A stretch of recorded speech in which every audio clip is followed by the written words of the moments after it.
पूरे 22 भाग रखवा देना।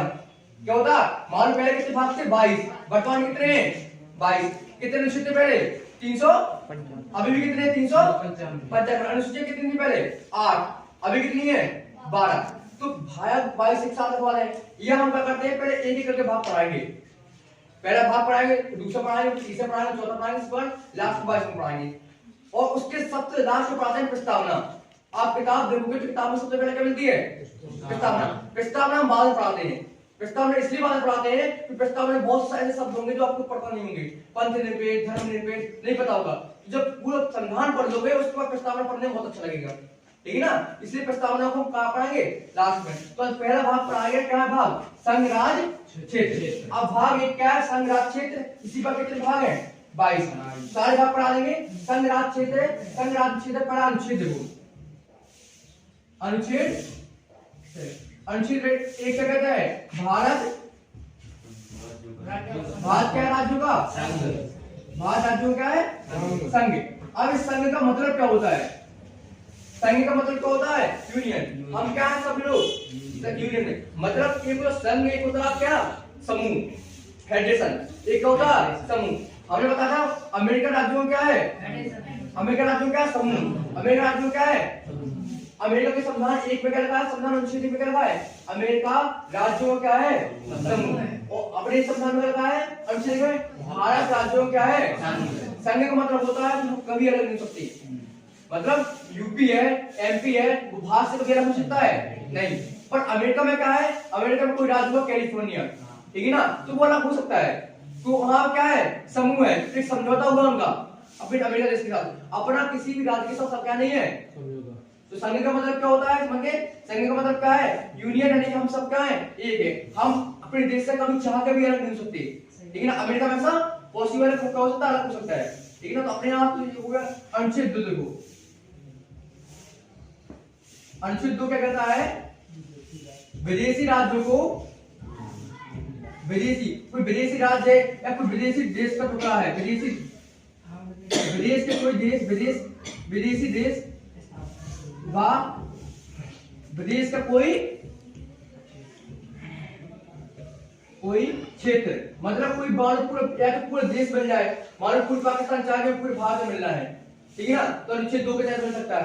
ये पाकिस्तान कोई हिस्सा मान लो बलूचिस्तान है, ठीक है ना, तो बलूचिस्तान का क्या भारत में मिलना है, तो क्या होता है ये पूरा एक टुकड़ा दिया सकता है। तो किस अनुच्छेद के तहत आएगा अनुच्छेद 2 के तहत। अनुच्छेद 2 अब देखो आपने पढ़ा सिक्किम पढ़ा है ना, सिक्किम किस अनुच्छेद के तहत आया था, सिक्किम आया था 35वां संविधान संशोधन 1974, 35वां संविधान संशोधन 1974 के तहत सिक्किम को सहराज्य बना दिया गया। क्या बना दिया था सहराज्य। पहले सिक्किम क्या था भारत का हिस्सा नहीं था, पहले सिक्किम का हिस्सा नहीं था, भारत का हिस्सा नहीं था। पहले क्या था सिक्किम का था अलग था, अपन ने 35वां संविधान संशोधन 1974 में क्या बना दिया सिक्किम को सहराज्य बना दिया। इसके बाद अगला संविधान संशोधन 36वां संविधान 1975 में सिक्किम का बन गया देश का पूर्ण राज्य बन गया। और कौन सा नंबर था 22वां राज्य बना था, ठीक है ना, कौन सा बन गया पूर्ण राज्य बन गया, ठीक है ना। तो कौन सा हुआ अनुच्छेद 2 क्या है कि विदेशी देश है, कोई विदेशी देश है या फिर कोई विदेश का कोई देश का क्षेत्र है, ठीक है ना, या तो पूरा देश चाह रहे या फिर कोई विदेश का कोई टुकड़ा, ठीक है। किसका अनुच्छेद बना अनुच्छेद 2।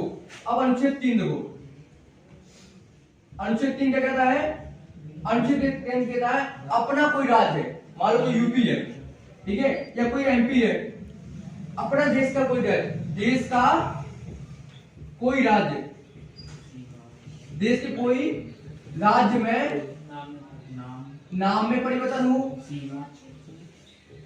नाम में परिवर्तन, सीमा या क्षेत्र, किसी में भी कोई परिवर्तन होगा तो अनुच्छेद 3 के तहत होगा। किसके तहत होगा अनुच्छेद, मान लो यूपी का नाम बदलना है, ठीक है ना, तो किसका अनुच्छेद 3 के तहत। अगर यूपी का कोई सीमा बढ़ानी है, ठीक है ना, मान लो कोई यूपी से कोई क्षेत्र अलग करना है, किसके तहत 3। एमपी में कोई दो राज्य बनाना है तो किसके तहत, ठीक है ना, मान लो अभी एमपी हुआ था उसके चक्कर हुआ 2000 में 36 में बना था, यूपी का बना था उत्तराखंड के तहत 3 के तहत। या कोई उसका नाम बदलना है, जैसे अभी वर्तमान में न्यूज चल रही है पश्चिम बंगाल का नाम बदलने के लिए, बनाया ना कि पश्चिम बंगाल नाम बदल के अपन रख दिया जाए बंगाल।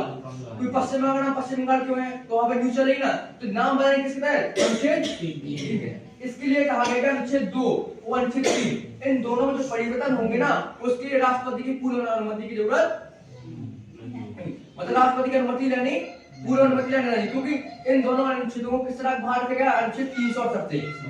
अनुच्छेद 368 क्या रखा गया है। अब अनुच्छेद 368 क्या होता है, अनुच्छेद 368 होता है कि अगर आपने संविधान में संशोधन किया है तो उसके लिए राष्ट्रपति की अनुमति लेनी पड़ती है। अब इसके लिए पुस्तक का पूरा आप चाहो उसके बाद। अब अनुच्छेद 4 देखो, अनुच्छेद 4 अनुच्छेद 4 में कह रहा है कि अनुच्छेद 2 और अनुच्छेद 3 क्या, अनुच्छेद 2 और 3 अनुच्छेद 2 और 3 में बताओ जो कार्य होंगे, जो परिवर्तन होंगे उनके लिए कहने उनके लिए राष्ट्रपति से पूर्व अनुमति की जरूरत देंगे, राष्ट्रपति से पूर्व अनुमति की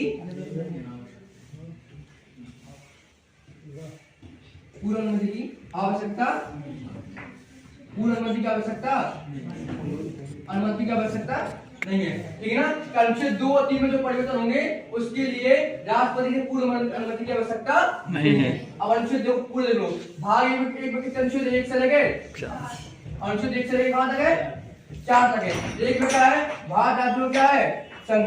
भारत राज्यों क्या है, क्या कहता है, तो भाग क्या है,